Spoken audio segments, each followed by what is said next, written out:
Hey gang, welcome to another edition of Doc's Holiday Schlock, where it's a review of the movie The Howling, Reborn. The movie starts off with a pregnant woman walking around as a painter who's apparently, for some reason, making paintings of red circles. She's attacked by a werewolf, and sometime later, her son, Will, is born.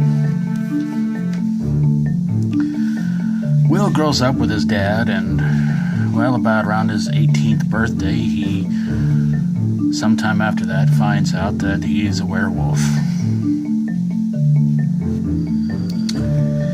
Because Mom decides she wants to show up and try to tell him that he needs to basically become a full-blown werewolf by, well, you know, taking out somebody at the school. And then there's a big twist near the ending when it turns out that Mom is actually the alpha female of the group, of the pack. There's also a love interest named Eliana who's, well, she has a boyfriend, but, well, the boyfriend likes to pick on Will a lot. But he winds up getting his when he's tossed down some stairs. Well, maybe not. Well, you have to see how it turns out, because it's one of the stupidest things in the whole movie. And we also find out later on that Will's mom, Catherine, is still alive. I think I covered that part. Yeah, so she's still alive, shows up, basically tells him all the stuff about blah, blah, blah, yada, yada, yada. So, in the beginning of the movie, it looks like Will is making some sort of a video telling the whole world about werewolves. And about towards the end of it, Eliana is the one making the video for him, and he wants to be taken out should he turn into a werewolf, but she decides, no, I don't want you to turn into a werewolf. Yeah, it's starting to sound a little familiar, kind of Twilight-y, would you say?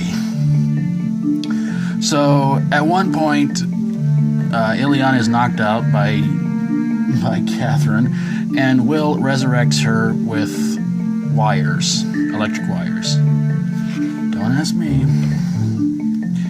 So, Will winds up taking out the pack that was apparently a bunch of people that Catherine took out that were hiding in the basement.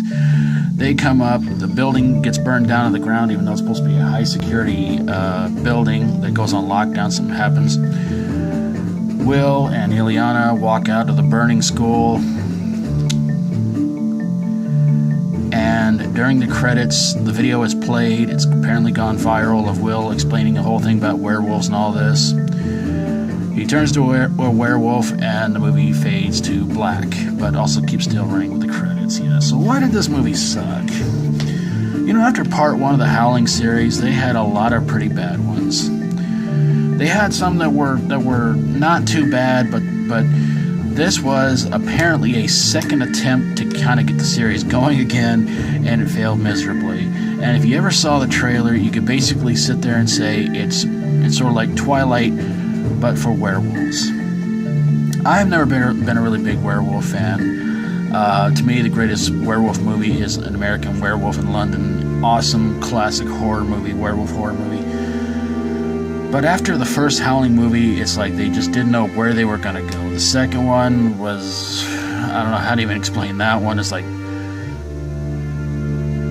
they mixed up vampires and werewolves. The third one had werewolves with pouches. The fourth one was almost like a retelling of the first one, but it kind of failed. The fifth one mostly took place in the castle. You barely even saw the werewolf at all, but you pretty much knew who it was. The sixth one was a vampire circus owner.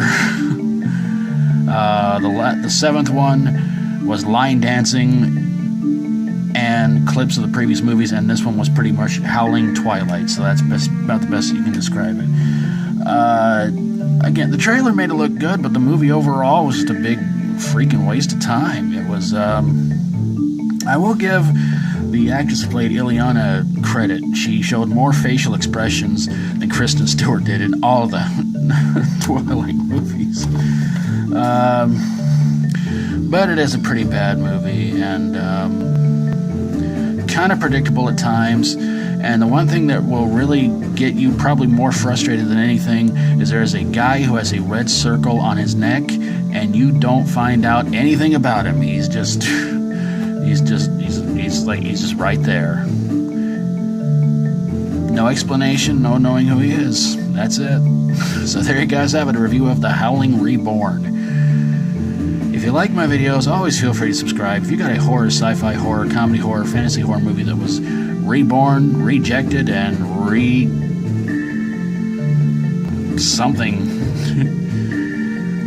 regurgitated, send it my way and I will get on it ASAP. Thank you guys so very, very much for watching, and until next time, as always, stay strong and rock on.